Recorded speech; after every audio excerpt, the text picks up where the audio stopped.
हीच मुची प्रार्थनान, हेच मुचे मागणी. माणसाने माणसाशी माणसा सम वागणे.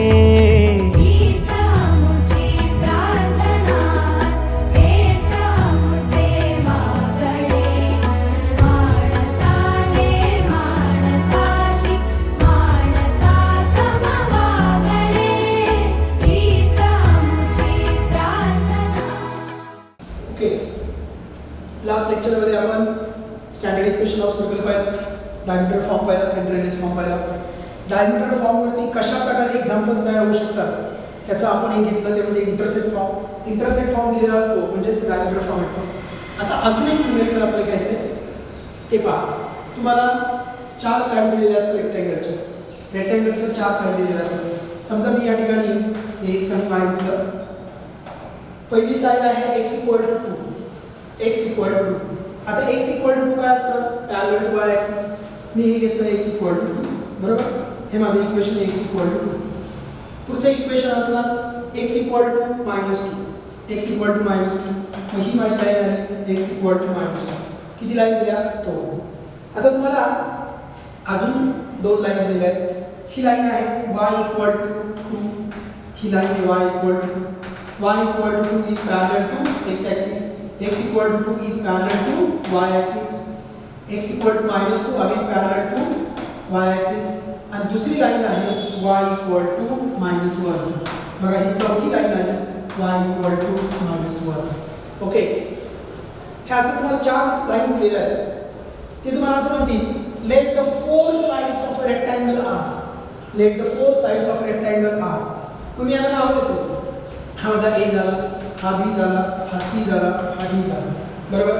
And one of the diameter is the diagonal of that rectangle. मग समजा मी AC जॉइन केलं तर हा काय झाला? डायगोनल झाला. बरोबर, ही डायगोनल झाली. पण ही डायगोनल म्हणजेच काय आली? That is the diameter of a circle. Okay, मग मला सांगा A चे कोऑर्डिनेट्स काढता येतील. A चे कोऑर्डिनेट्स काय सांगा? याचा x कोऑर्डिनेट किती? -2 आणि याचा y कोऑर्डिनेट किती? 2. त्यानंतर इथे किती पहा, या ठिकाणी काय हा आला x कोण आला? -2. या ठिकाणी x कोण आला? 2. इथे x2 आहे आणि y कोण आहे? -1. So these are the end points of a diameter. By using diameter form, x minus x1, x minus x2 plus y minus y1, y minus y2 equal to 0. You can find the equation of circle. Very simple. Okay? तुम्ही मला हे काय diagonal घेतली, ती पण diagonal आपण घेऊ शकतो, पण त्या ठिकाणी मेन्शन केलेलं असतं मला. ओके, ठीक आहे. तर ह्या प्रकारचं एक्झाम्पल सुद्धा डायमीटर फॉर्मवरती झालं. आता आपण पुढे जाऊया की सेंटर रेडियस फॉर्म जो सगळ्यात महत्त्वाचा आहे त्याच्यावरती कसे प्रॉब्लेम्स फ्रेम केले जातात. Center radius form CR form. Okay, काय center radius form? x minus h bracket square plus y minus k bracket square equal to r square. हा जो व्हिडिओ आहे हा स्पेशली CET लेक्चरसाठी आहे. तो व्यवस्थित ऐका, एकदा ऐका, दोनदा ऐका आणि त्यानंतर मी जे तुम्हाला MCQचं शीट दिलेलं आहे ते MCQचं शीट सोडवा. तुम्हाला सगळे न्यूमेरिकल सुटतील. ओके, आणि यातच एखादं न्यूमेरिकल तुमच्या एक्झाम येईल. So this is centre radius form. याच्यामध्ये कशाची रिक्वायरमेंट आहे? सेंटर आणि रेडियस. मग पहिल्या टाईपचा जे प्रॉब्लेम असेल, तुम्हाला सेंटर दिली 1 2 आणि तुम्हाला रेडियस दिली 5. मग सेंटर रेडियस फॉर्म वापरायचा आणि सर्कलचं इक्वेशन काढायचं. दुसऱ्यामध्ये तुम्हाला काय दिला? सेंटर दिला 1 2, सेंटर दिला 1 2 and P is the point on the circle and the point on the circle आहे 3 4. आता बघा हे MCQ सोडवायचं. हे सर्कल आहे बरोबर, ऑब्वियसली स्टँडर्ड नाही आहे. मग हा सेंटर झाला 1 2 आणि हा पॉइंट झाला 3 4. मला सांगा मग डिस्टन्स फॉर्म्युला वापरते square root x2 - x1 bracket square plus y2 - y1 bracket square म्हणजे 1 - 3 bracket square plus 2 - 4 bracket square आणि त्याचा स्क्वेअर रूट. तुम्हाला काय भेटेल? रेडियस. म्हणजे या ठिकाणी आपण रेडियस कशी काढणार? Distance formula. कशी काढणार? Distance formula. तर ह्या एक्झाम्पलमध्ये तुम्हाला सेंटर दिलेला आहे आणि सर्कल एका पॉइंटमधून चाललं असं दिलेलं आहे. मग त्यावेळेस आपण डिस्टन्स फॉर्म्युला वापरला आणि काय काढली? रेडियस. ओके, तर हे एक एक्झाम्पल फ्रेम होतं. तिसरं एक्झाम्पल बघा. तुम्हाला समजा असं सांगितलं, तुम्हाला सांगितलं की हे एक सर्कल आहे, बरोबर, हे सर्कल आहे आणि या सर्कलचा सेंटर 1 2 ला आहे, ह्या सर्कलचा सेंटर 1 2 ला आहे. नीट ऐका, याच्यावरती 4-5 एक्झाम्पल्स तयार होतात. हे centre, this is the centre of circle, हे सर्कलचं सेंटर आहे आणि त्याचे कोऑर्डिनेट्स कोण आहेत 1 2, बरोबर. हे माझं पहिलं सर्कल झालं. आता दुसरं सर्कल जे आहे ते दुसरं सर्कल कॉन्सेंट्रिक आहे. दुसरं सर्कल काय आहे? कॉन्सेंट्रिक आहे आणि त्याची रेडियस ही प्रोपोर्शनल आहे. त्याची रेडियस काय आहे? प्रोपोर्शनल. आता दोन्ही सर्कल काय आहे? कॉन्सेंट्रिक. मग कॉन्सेंट्रिक आहे म्हणजे सेंटर काय येणार? सेम येणार. म्हणजे ह्या व्हाईट सर्कलचा सेंटर कोण आहे? 1 2 आणि ह्या बाहेरच्या सर्कलचा सेंटर कोण आहे? 1 2. सेंटर भेटला. राहिला प्रश्न रेडियसचा. त्यांनी सांगितलंय की बाहेरच्या सर्कलची रेडियस जी आहे, बाहेरच्या सर्कलची रेडियस जी आहे ती 2 टाइम्स आतल्या सर्कलची रेडियस आहे, बरोबर. आणि आतल्या सर्कलसाठी तुम्हाला ते पॉइंट येतात की हे जे सर्कल आहे हे सर्कल फोर्थ या पॉइंटवरून जाते. तुम्हाला एमसीक्यू कळलं असेल. तुम्हाला ह्या सर्कलचं इक्वेशन काढायचं आहे. हे सर्कल ह्या सर्कलशी कॉन्सेंट्रिक आहे. तुम्हाला सेंटर सेम आला, सेंटरचा प्रश्न भेटला, राहिला प्रश्न रेडियसचा. तर पहिल्यांदा ह्या सर्कलची रेडियस काढा डिस्टन्स फॉर्म्युलानी, की तुम्हाला r1 भेटेल आणि ह्या r1 बरोबर तुम्ही काय काढणार? r2 आणि r2 असलेला ट्वाइस r1. सेम प्रॉब्लेम तुम्हाला जर दिला, तुम्हाला सेम प्रॉब्लेम दिला आणि त्यांनी सांगितलं, मी म्हणतो ना सेम कॉन्सेंट्रिक, काय दिलं? कॉन्सेंट्रिक. आणि त्यांनी सांगितलं area of second circle is 4 times the area of first circle. मग तुम्हाला एरिया विषयी ते बोलले. मी काय म्हणतो?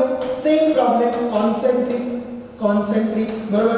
आणि ते कशाविषयी बोलतात? सर्कम्फरन्स. पहिल्याचा सर्कम्फरन्स, दुसऱ्याचा सर्कम्फरन्स हा 4 टाइम्स पहिल्याचा काय आहे? सर्कम्फरन्स. मग सर्कम्फरन्स काय असतो? 2 पाय r2. हा काय असतो? 2 पाय r1. एरिया काय असतो? पाय r2 चा स्क्वेअर. एरिया काय असतो? पाय r1 चा स्क्वेअर. ओके. तर हे वेगवेगळे एमसीक्यूज आहेत जे तुम्हाला सोडवता येतात. आपण 6व्या एमसीक्यू जाऊया. तुम्हाला माहिती आहे a line is always perpendicular. A radius is always perpendicular to the tangent. A line is called as tangent if that line touches the circle. बघा, आता हे सर्कल आहे, बरोबर. आणि या सर्कलला ही लाईन काय करते? टच करते. ह्या सर्कलला ही लाईन काय करते? टच करते, बरोबर. आणि तुम्हाला इथे काय केलंय? तर तुम्हाला या ठिकाणी सेंटर दिलाय 1 2. म्हणजे centre given, radius unknown. Radius काय आहे? अननोन. मग तुम्हाला लाईनचं इक्वेशन दिलंय x + 2y + 3 = 0. हे लाईनचं इक्वेशन आहे, बरोबर. मग तुम्हाला माहिती आहे काय? रेडियस इज ऑलवेज परपेंडिक्युलर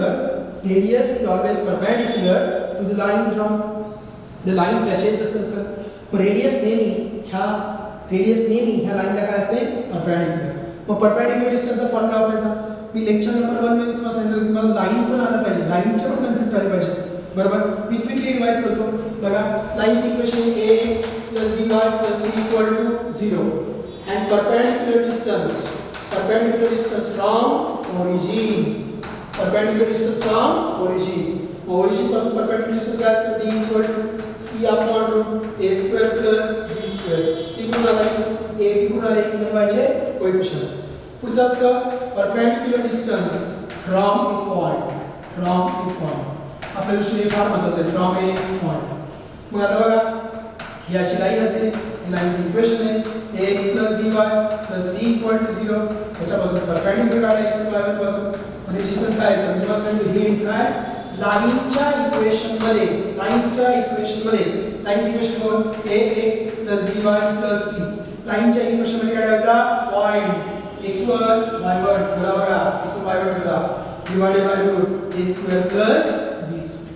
आणि तिसरा आहे distance between two parallel lines. दोन लाईन एकमेकांना पॅरलल आहेत. पहिल्या लाईनचं इक्वेशन काय आहे? ax + by + c = 0. दुसऱ्या लाईनचं इक्वेशन a2 a1 येईल का? नाही. लाईन पॅरलल आहे. लाईन कशा आहेत? पॅरलल. म्हणजे x आणि y चे कोएफिशिएंट दोन्ही लाईनसाठी काय असणार? सेम.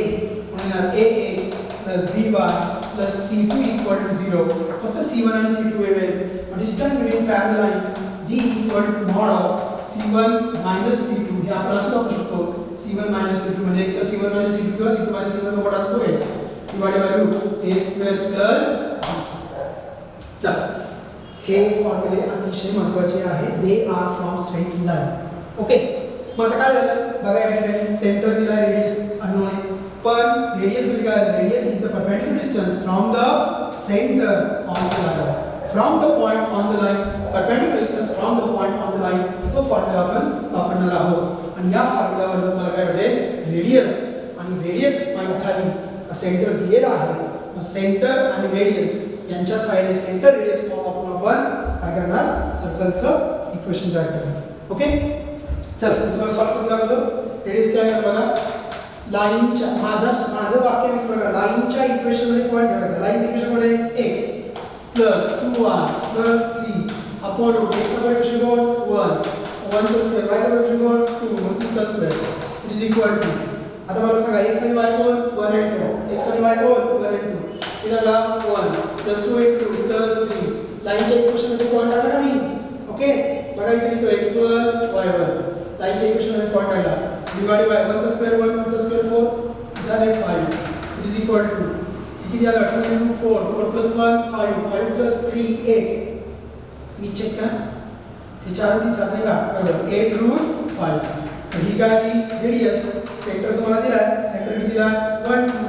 मग सेंटर रेडियस फॉर्म वापरायचा. Centre radius form x minus h bracket square plus y minus k bracket square equal to r square. हा तुमचा असणार आहे h आणि हा तुमचा असणार आहे radius. So in this way we can use centre radius form. Okay, तर हा एक प्रकार झाला. काय प्रकार होता, 6वा प्रकार होता की तुम्हाला सेंटर देतात, रेडियस देत नाही, पण रेडियस साठी तुम्हाला सांगतात की ही लाईन सर्कलला टच करते. So this line touches the circle. 6वा प्रकार झाला. 7वा सगळे एमसीक्यूचे प्रकार आहेत. 7वा बघा, 7व्या प्रकारामध्ये काय आहे, 7व्या प्रकारामध्ये तुम्हाला सांगतात की हे सर्कल आहे आणि या सर्कलच्या 2 डायमीटर आहेत. ह्या सर्कलच्या 2 डायमीटर आहेत. त्याचं इक्वेशन आहे 2x + 3y = 6 आणि याचं इक्वेशन आहे, ह्याचं इक्वेशन आहे, याचं इक्वेशन आहे x - y = 8. बरोबर. So these are the 2 equations of diameters. हे डायमीटरची 2 इक्वेशन दिले. So equation of diameters are given. Equation of diameters are given. Equation of diameters are given. मग ह्या 2 डायमीटरचा पॉइंट ऑफ इंटरसेक्शन काय असतो, सेंटर. मग पॉइंट ऑफ इंटरसेक्शन कसं काढतात, महत्त्वाची नोट, विसरायचंच नाही. पॉइंट ऑफ इंटरसेक्शन काढण्यासाठी पहिली गोष्ट ते 2 इक्वेशन सायमल्टेनियस पद्धतीने सोडवा. दुसरं, एका इक्वेशन मधून x किंवा y काढा, दुसऱ्या इक्वेशन मध्ये टाका. म्हणजे काही झालं 2 इक्वेशन सोडवायचे. मग या ठिकाणी 2 इक्वेशन सोडवतो. बघा 2x + 3y = 6. आता या ठिकाणी करायचं 3 ने 3x - 3y = 24. हे कॅन्सल झाले. बरोबर. 2x + 3x 5x = किती आलं 30. सो x = किती आला 6.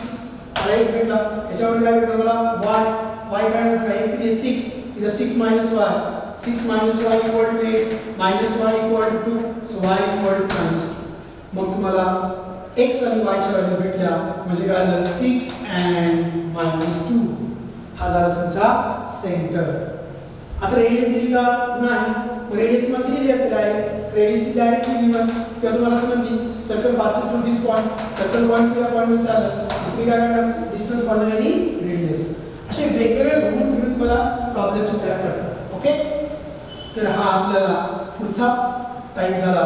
Equation of diameters are given and the point of intersection of diameter is the coordinates of center.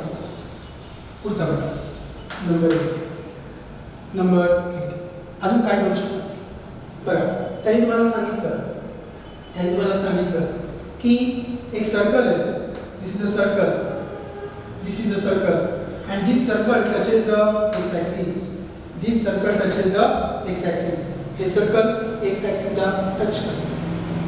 Circle x axis ला टच करतो and whose center is 1. याचा centre काय दिलं तुम्हाला 1. चला मी इन जनरल फॉर्म घेतो. याचा सेंटर दिला a. याचा सेंटर काय दिला a. आता सेंटर तर भेटला आपल्याला. बघा सेंटर दिला a. सेंटर काय दिला a. व्हॉट अबाउट रेडियस माहित नाही, पण तुम्हाला माहिती आहे this circle touches the x axis, म्हणजे ही काय झाली रेडियस, ही रेडियस झाली म्हणजे हा कोणता कोऑर्डिनेट आला, हा आला y coordinate, radius equal to काय आलं y कोऑर्डिनेट, मग रेडियस आला y coordinate p, in this way we get centre and radius. पण मला सांगा हीच केस होईल का, नाही, त्यांनी फक्त सांगितलंय, काय सांगितलंय, सर्कल टचेस एक्स ॲक्सिस, मग सर्कल इथं पण टच करेल, बरोबर, इथं टच करेल, मग इथं टच केलं, इथं टच केलं, तर या ठिकाणी ए बी दिलाय, बरोबर, ए बी दिलाय. पण मी काय म्हणतो तुम्हाला ए बी तो परफेक्ट दिली ना 1 2 म्हणजे काय फर्स्ट क्वाड्रंट, बरोबर. जर तुम्हाला असं दिलं 1 - 2 म्हणजे काय फोर्थ क्वाड्रंट. समजा तुम्हाला असं दिलं या ठिकाणी पण एक आपण सर्कल, मग या ठिकाणी काय असणार एक्स निगेटिव्ह आणि Y positive, x negative Y positive म्हणजे -1 2, मग सेंटर इथं दिला, बरोबर. तर हे पण सर्कल येऊ शकतं, या ठिकाणी दोघं निगेटिव्ह दिली -1 -2, सेंटर इज -1 -2, म्हणजे सेंटर काय दिलाय त्याच्यावरनं आपल्याला ठरेल की आपलं सर्कल कोणत्या क्वाड्रंटमध्ये आहे. पण लक्षात ठेवा जेव्हा सर्कल एक्स ॲक्सिसला टच करतं तेव्हा वाय कोऑर्डिनेट ही काय असते radius. when the circle touches x axis then y coordinate of center is the radius. याच्यावरनं मी 90 टाइप करू शकतो, याच्यावरनं मी 90 टाइप करू शकतो. काय सांगा, when the circle touches y axis then x coordinate is the radius. x coordinate is the radius. म्हणजे अशा प्रकारे बघा हे तुमचं सर्कल झालं, या सर्कलचा हा x कोऑर्डिनेट म्हणजे काय आली रेडियस, अशा प्रकारे. तर आपण या ठिकाणी 9 टाइप डिस्कस केले, अजून पण पुढे टाइप्स आहेत. बघा आपण सगळे प्रॉब्लेम्स कशावरती घेतोय, centre radius form. All these are the MCQs. हे सगळे एमसीक्यूज आहेत, हे सगळे एमसीक्यूज तुम्हाला सर्व पब्लिकेशन्स मध्ये पाहायला भेटतील. ओके, त्यात हे शेवटचे जे प्रकार आहेत touching x axis, touching Y axis, touching both the axis, हे प्रकार जास्त फेमस आहेत, ते व्यवस्थित करायचे आहेत. त्यासाठी तुमचं बेसिक कन्सेप्ट क्लिअर पाहिजे. चला आपण 8 प्रकार घेतले, 9 वापरा. Touches both the axis, touches both the axis, touches both the axis, दोन्ही ॲक्सिसला टच करते. मी पहिले सर्कल ड्रॉ करतो. बघा हे circle, this circle touches both the axis, म्हणजे एक्स ॲक्सिसला पण टच करतो आणि वाय ॲक्सिसला पण टच करतो. लगेच कोऑर्डिनेट जाऊ नका, कन्सेप्ट समजून घ्या. बघा मग हे काय ना centre, this will be the centre. इथून परपेंडिक्युलर काढा, इथून परपेंडिक्युलर काढा, इथं टच केला, बरोबर. Circle touches both the axis. हा काय असणार एक्स कोऑर्डिनेट म्हणजे कोण असणार a0, हा कोण असणार वाय कोऑर्डिनेट म्हणजे काय असणार 0b, बरोबर. मग सेंटर काय आहे सांगा a, बरोबर. मग तुम्हाला सेंटर भेटला, तुम्हाला रेडियस पण भेटली, ही रेडियस सी, ही रेडियस सी, दोघंही सेम असतं नाही, दोघंही काय असते सेम. म्हणजे इथं प्रॉब्लेम कसा फ्रेम होईल, तुम्हाला म्हणतील what is the equation of circle, what is the equation of circle whose radius is 3, whose radius is 3 and it touches both the axes. मग radius 3 दिली and touches both the axes दिलं, radius 3 touches both the axes, मग centre काय असतो 3 3, कळलं तुम्हाला, touches both the axes, radius is a, मग centre काय ना a a. शॉर्टकट लक्षात ठेवा, मी इकडे काय सांगितलं तुम्हाला, x ॲक्सिसला टच करत असेल तर y कोऑर्डिनेट, सेंटरचा y कोऑर्डिनेट ही रेडियस, y ॲक्सिसला टच करत असेल तर x coordinate of centre is the radius, आणि दोन्ही ॲक्सिसला टच करत असेल तर कोऑर्डिनेट्स काय येतात रेडियस 3 सगळ्यांना समजलं, ठीक आहे. ओके बघा circle touches x axis, circle touches y axis, circle touches both the axis, आणि मग क्वाड्रंटनुसार पण ते आपल्या लक्षात येतं. तर हे फेमस प्रकार आहे. आता तुम्हाला सांगितलं की circle passes through origin, circle passes through origin, circle हे सर्कल आहे and circle passes through origin, diameter form झाला, विसरू नका, हा काय झाला diameter फॉर्म. ओके, तर हे आहे सेंटर रेडियस फॉर्मचे प्रॉब्लेम्स. अजून पण काही प्रॉब्लेम्स फ्रेम होतात ते तुमच्या बेसिक नॉलेज जे आहे सर्कलचं त्याच्यावरून सॉल्व्ह होऊ शकतात. ठीक आहे, आता आपण पहिला जो फॉर्म आहे स्टँडर्ड इक्वेशन ऑफ सर्कल, त्याच्यावरती कसे एमसीक्यू फ्रेम होऊ शकतात ते आपण पाहूया. Standard equation of circle, standard equation of circle, standard equation of circle, याच्यावरती कसे एमसीक्यू फ्रेम होऊ शकतात ते आपण पाहूया. Standard equation of circle. Standard equation of circle. बघा standard equation x square plus y square equal to r square. या सर्कलचा सेंटर कुठे असतो? ओरिजिनला. या सर्कलचा सेंटर कुठे असतो? ओरिजिनला. तर इथे काय सांगितलं तुम्हाला? बघा हे सर्कल आहे, हे सर्कल आहे. ह्या सर्कलची रेडियस किती आहे? 3. रेडियस किती आहे? 3 and centre is at origin. Direct equation मध्ये टाका, तुम्हाला आन्सर मिळेल. ओके, म्हणजे या ठिकाणी सेंटर तर 0 0च आहे. म्हणजे राहिला प्रश्न कोणाचा? रेडियसचा. प्रश्न राहिला आहे रेडियसचा. मग रेडियससाठी तुम्हाला सांगते कॉन्सेंट्रिक सर्कल आहे, बरोबर? कॉन्सेंट्रिक सर्कल आहे. त्यानंतर तुम्हाला सांगते दुसरं, बघा हे सर्कल आहे, हे सर्कल आहे, इथं ओरिजिन असणार and circle passes through 1 circle 1 2 मधून पास झालं. तुम्हाला काय करता येईल? Radius by using distance formula. त्यानंतर तुम्हाला असं सांगते की हे सर्कल आहे, this circle touches the line. Circle लाईनला टच करतोय, हा ओरिजिन आहे, बरोबर? लाईनचं इक्वेशन दिलं x + 2y = 5. त्याच्यावर तुम्ही काय काढू शकता? रेडियस. तुम्हाला त्या ठिकाणी हे काढायला सांगते. समजा तुम्हाला दोन इक्वेशन दिले सर्कलचे दोन इक्वेशन दिले, तर रेडियसचा रेशो विचारते. समजा तुम्हाला x square plus y square equal to 9 हे पहिलं सर्कल आहे, x square plus y square equal to 16 हे दुसरं सर्कल आहे. These are the two circles. Then what is the ratio of their diameters, what is the ratio of their radii. मग तुम्हाला कळलं पाहिजे r स्क्वेअर मध्ये काय भेटतं तुम्हाला? रेडियस. त्याच्यावर तुम्ही डायमीटर काढू शकता. जो रेशो रेडियसचा असणार तोच रेशो कोणाचा असणार? डायमीटरचा. बरं, तुम्हाला सर्कलचे दोन इक्वेशन देतील, like x square plus y square equal to 9 म्हणजे रेडियस किती आली? 3. x square plus y square equal to 16 म्हणजे रेडियस किती आली? 4. तुम्हाला रेडियसचा रेशो माहिती आहे, त्याच्यावर तुम्हाला एरियाचा रेशो विचारते, तुम्हाला सर्कमफरन्सचा रेशो विचारते. तर या सगळ्या टाईपचे प्रॉब्लेम्स हे स्टँडर्ड फॉर्म मध्ये येतात आणि पॅरामीट्रिक मध्ये सुद्धा येतात. ओके, आता आपण नेक्स्ट कन्सेप्ट वर बघूया.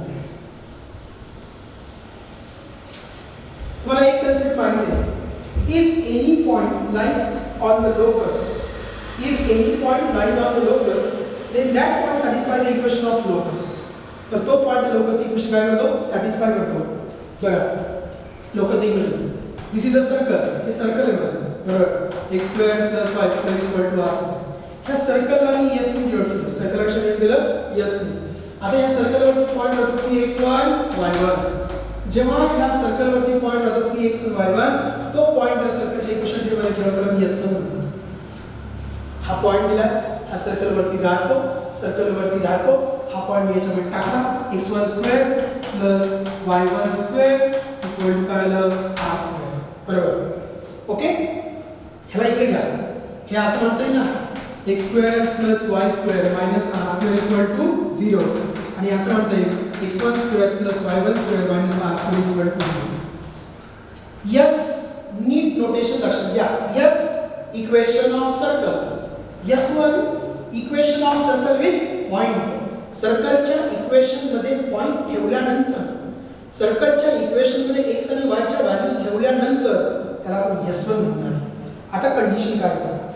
If S1 equal to 0 like this, जर S1 0 आला, point is on the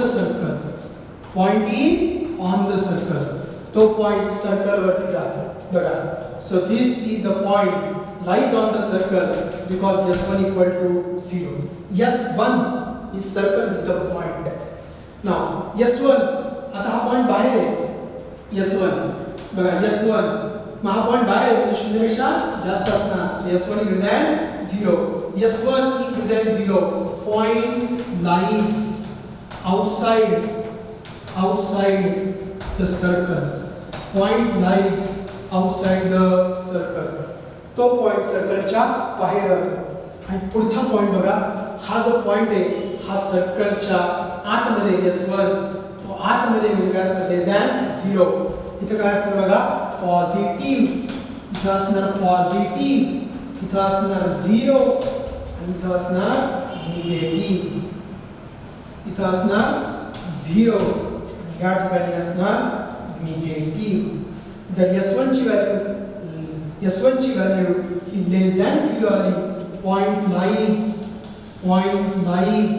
inside the circle.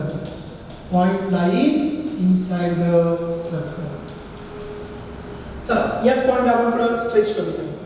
मला सांगा, पॉइंट जर सर्कलच्या आतमध्ये असेल तर टँजंट काढता येईल का? नाही. सो नंबर ऑफ टँजंट्स, इथे लिहितो नंबर ऑफ टँजंट्स, स्पर्शिका, number of tangents. If the point lies inside the circle, then the number of tangents will be 0. Number of tangents will be 0. If point lies outside the circle, सर्कलचा बाहेरचा point आहे, तुम्हाला माहिती आहे सर्कलच्या बाहेरच्या पॉइंटवर किती tangent काढता येतात 2. So how many tangents can be drawn 2. बाहेरच्या एका पॉइंट पासून 2 टँजंट काढता येतात. And point is on the circle. जेव्हा तो पॉइंट सर्कलवरती असतो तेव्हा आपल्याला त्याच्यामधनं एक आणि एकच टँजंट काढता येते. So only one tangent can be drawn. ठीक आहे, थेरी वाज शिकून झाली. एमसीक्यू कसं विचारला बघा. x square plus y square equal to 25. X square plus y square equal to 25 be the equation of circle. Then the number of tangents drawn to the circle are 0, 1, 2, 3. 4 option झाले बरोबर.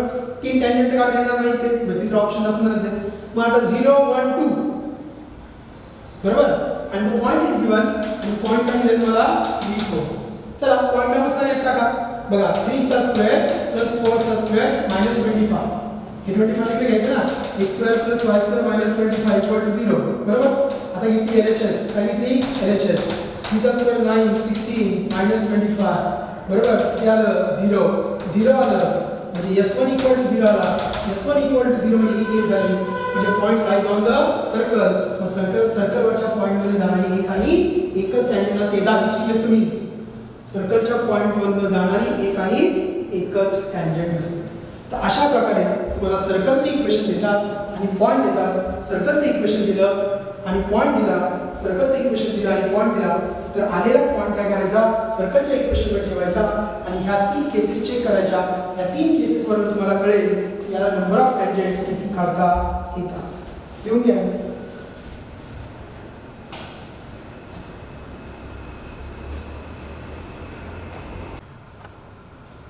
Okay, in last two lectures we studied center radius form, standard equation of circle, and diameter form. Now today we will discuss next, that is the general equation of circle, which is very important form. So general equation of circle, general equation of circle. आता एक लक्षात घ्या, हा CET चा class आहे, CET चा lecture आहे, त्याच्यामुळे जनरल इक्वेशन कसं आलं ते मी काही तुम्हाला सांगत बसणार नाही. This general equation is derived from center radius form. हा जो सेंटर रेडियस फॉर्म आहे x minus h bracket square plus y minus k bracket square equal to r square याचा एक्सपान्शन केलेला आहे. h square k square r स्क्वेअरच्या terms एकत्र घेतलेल्या आहेत आणि हे सगळं सॉल्व करून आपल्याला एक equation भेटलंय. That is called as general equation of circle. It's like this: x square plus y square plus 2gx plus 2fy plus c equal to 0. So this is the general equation of circle. What is main important point? The main important point is here a equal to b equal to 1. When we compare with the general equation of conics, the general equation of conics. Now what is the general equation of conics? General equation of conics. What is the general equation of conics? ax square plus 2hxy plus by square plus 2gx plus 2fy plus c equal to 0. आता तुम्हाला कळलं असेल की मी ह्या first 3 terms एका colour मध्ये लिहिले आणि शेवटच्या 3 टर्म्स दुसऱ्या कलर मध्ये लिहिले. ते तुम्हाला कळलं असेल because ax square plus 2hxy plus by square equal to 0 be the equation of pair of lines which passes through origin. आणि जेव्हा मी सगळ्या 6 टर्म्स घेतो त्यावेळेस ते काय, that is the general equation, or you can say that it is a combined equation, or we can say that it is the joint equation of pair of lines which does not passes through origin. मग जे equation does not passing through origin चं आहे lines combined equation त्यालाच काय म्हणतात general equation of conics. मग ह्या equation बरोबर जर हे इक्वेशन मी कंपेअर केलं तर ax स्क्वेअर by स्क्वेअर मग इथं 1x स्क्वेअर 1y स्क्वेअर याचा अर्थ a आणि b ची व्हॅल्यू किती आहे 1. या इक्वेशन मध्ये h ची टर्म आहे का नाही. So h equal to 0. याची इक्वल टू काय आलं 0 आणि बाकीचे टर्म्स ॲज इट इज आहे. लक्षात घ्या सर्कलसाठी कोएफिशियंट ऑफ x² आणि कोएफिशियंट ऑफ y² किती असतो 1. जर तो 3x² 3y² दिला तर सगळ्या इक्वेशनला आपल्याला 3 ने डिवाइड करावं लागतं. म्हणजे कंपल्सरी सर्कलच्या जनरल इक्वेशन मध्ये x² आणि y² चा कोएफिशियंट किती असतो 1. त्याच्यानंतर जी ही h ची टर्म आहे h ची टर्म काय असते 0. Okay now we will try to find the centre and radius of this circle. हे सगळ्यांनी पाठच करायचे. Centre is given by -g -f. Center is given by -g -f and the radius of this circle is root g square plus f square minus c. Radius of this circle is root g square plus f square minus c. Now what are the conditions? What are the conditions so that this equation represents a circle? But conditions काय conditions आहे? पहिली condition बघा first condition g² plus f² minus c must be greater than 0. हा g² plus f² minus c या रूटच्या आतमध्ये. मग square रूटच्या आतमध्ये असलेलं स्क्वेअर रूट काढण्यासाठी ती व्हॅल्यू पॉझिटिव्ह पाहिजे. पॉझिटिव्ह पाहिजे म्हणजे 0 पेक्षा जास्त पाहिजे. So if g² plus f² minus c is than 0 this represents a circle. हे काय रिप्रेझेंट करतं circle. and if g² plus f² minus c equal to 0 it represents a point circle. it represents the point circle.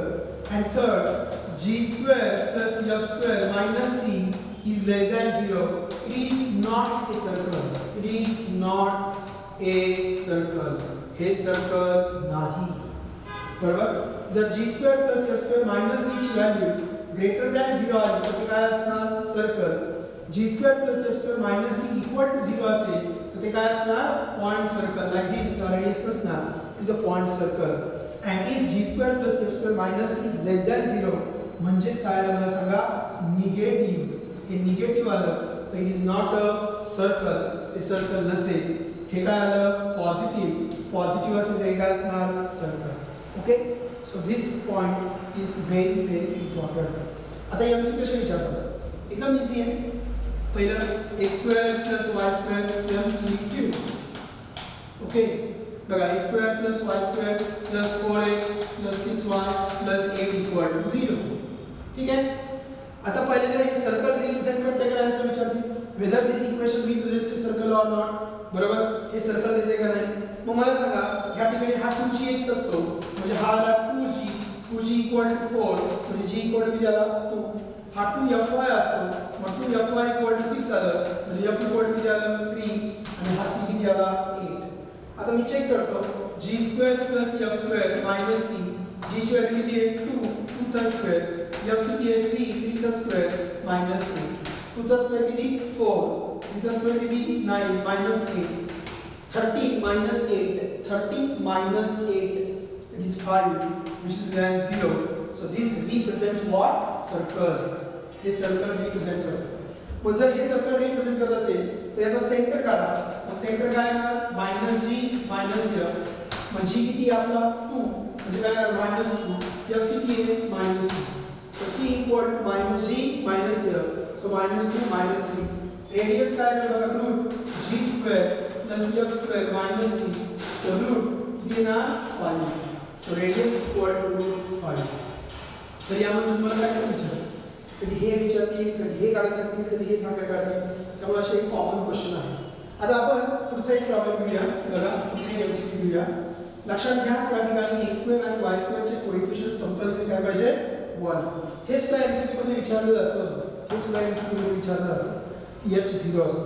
Okay बघा 3x² plus 3y² plus 27x plus 27x plus 9y plus 3 equal to 0 plus 3 equal to 0. आता या ठिकाणी काय झाले बघा इथे 3 आला इथे 3 आला. x² आणि y² चा कोएफिशियंट किती पाहिजे 1 म्हणजे 3 ने डिवाइड करून घ्या. 3 ने डिवाइड केलं काय आला x² plus y² 9x plus 3y plus 1 equal to 0. आता याचा मी सेंटर काढू शकतो C equal to minus g minus f. Simple आहे. याला किती डिवाइड करायचं 2 ने. So minus 9/2. कारण ही कोणाची व्हॅल्यू आहे 2g ची. ही कोणाची व्हॅल्यू आहे 2f ची. f ची व्हॅल्यू काय ना 3/2 minus. So minus 3/2. Okay. So this is the centre. Now radius. Radius equal to g square plus f square minus c. मग g ची व्हॅल्यू टाका, f ची व्हॅल्यू टाका आणि c ची व्हॅल्यू टाका. त्याच्यावर आपल्याला काय भेटणार आहे रेडियस. तर अशा प्रकारचे प्रॉब्लेम्स ह्या जनरल इक्वेशन ऑफ सर्कल वरती विचारले जातात. ओके. सगळे जनरल इक्वेशन ऑफ सर्कल समजलं असेल. बाकी सगळे जे पॉइंट्स आहेत, बाकीचे सगळे पॉइंट्स आहेत ते मी मागच्या लेक्चर्समध्ये 2 लेक्चर्समध्ये कव्हर केलेले आहेत. तेच पॉइंट्स इथं पण ॲप्लिकेबल होतात. पण या ठिकाणी सगळ्यात महत्त्वाची गोष्ट लक्षात घ्या की आपण सर्कलच्या इक्वेशन पासून सेंटर आणि रेडियस कशी काढली हे आपण शिकलोय आणि दिलेल्या इक्वेशन मध्ये सर्कल आहे का नाही ते सुद्धा पाहिलेलं आहे. आपण पुढचा पॉइंट घेऊया. लक्ष द्या. पुढचा पॉइंट घेऊया. Circles touching each other. Circles एकमेकांना टच करतात त्या केसेस आपल्याला शिकायच्या आहेत. त्या केसेस आपल्याला शिकायच्या आहेत. बघा circles touching each other. Circles touching each other. Circles touching each other. Okay. बघा. This is the first circle. त्याचे इक्वेशन दिलेले असतात x² + y² + 2gx + 2fy + c = 0. त्याच्यावर तुम्ही सेंटर आणि रेडियस काढू शकता. दुसरं सर्कल दिलेलं असणार. हे दुसरं सर्कल आहे. बघा हे सेकंड सर्कल आहे. And this second circle touches the outer circle internally. So here circle touches each other internally.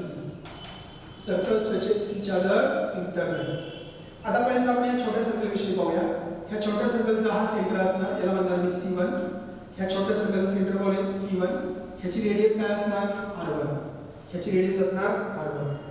आता मी मोठं सर्कल घेतलं, व्हाईट कलरने दाखवलंय. ह्याचा सेंटर काय असणार C2.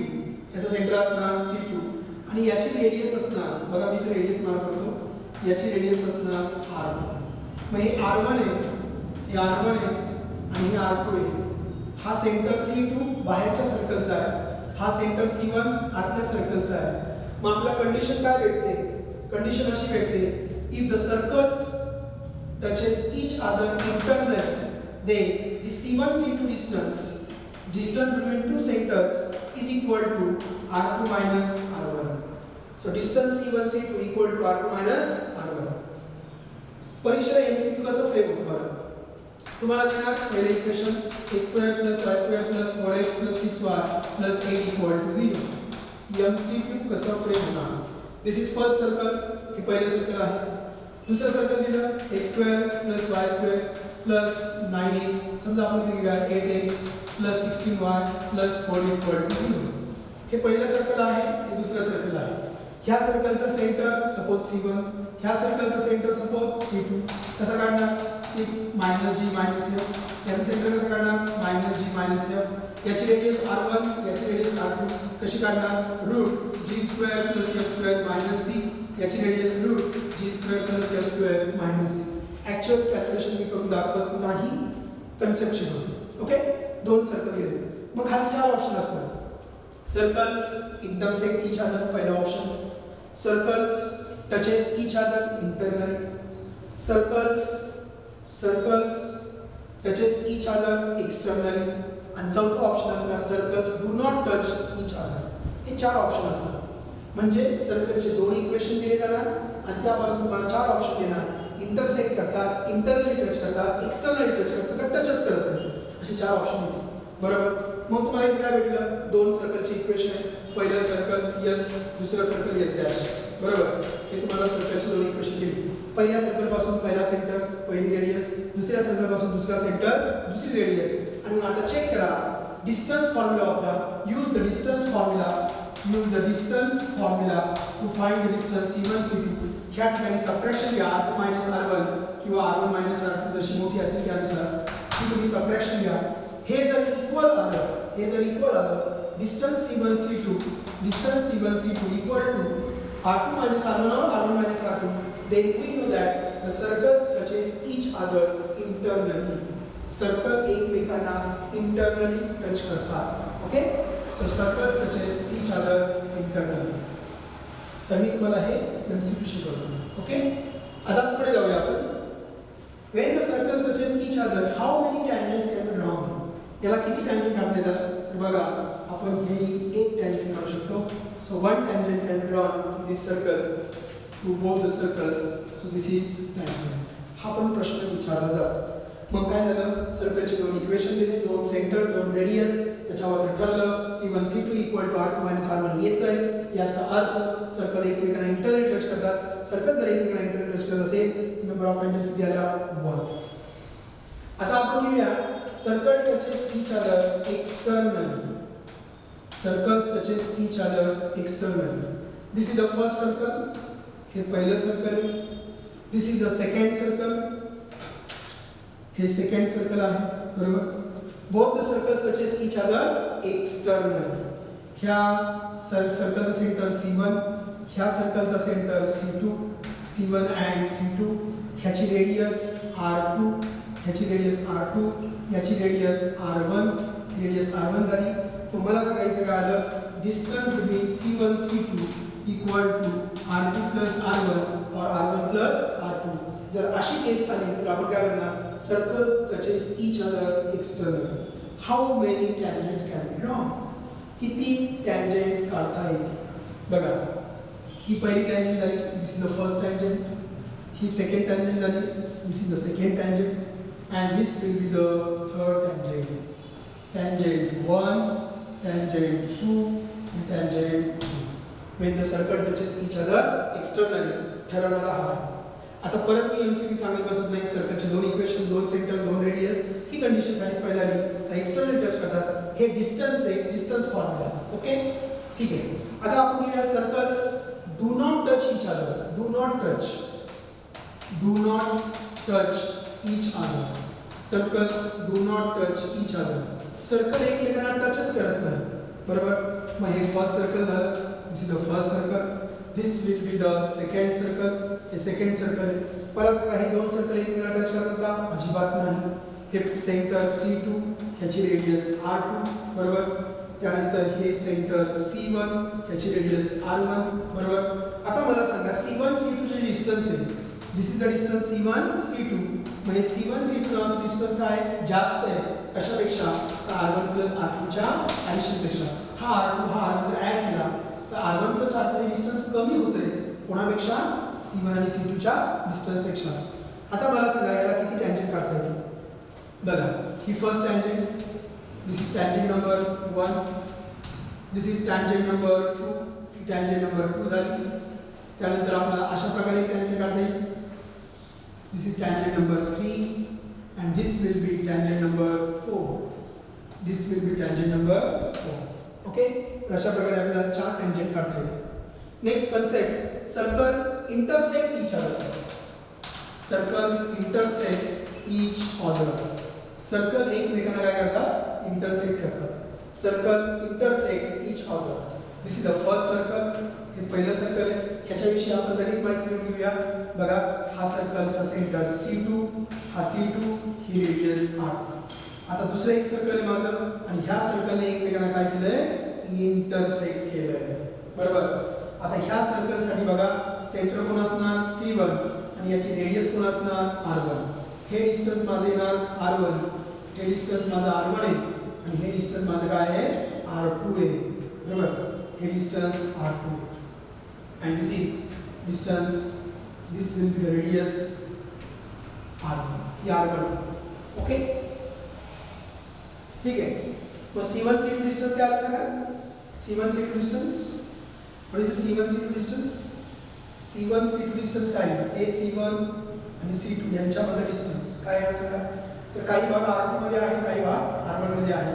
मग आपण काय करायचं परीक्षेला आपण ही केस आपल्याला प्रेडिक्ट करता येते.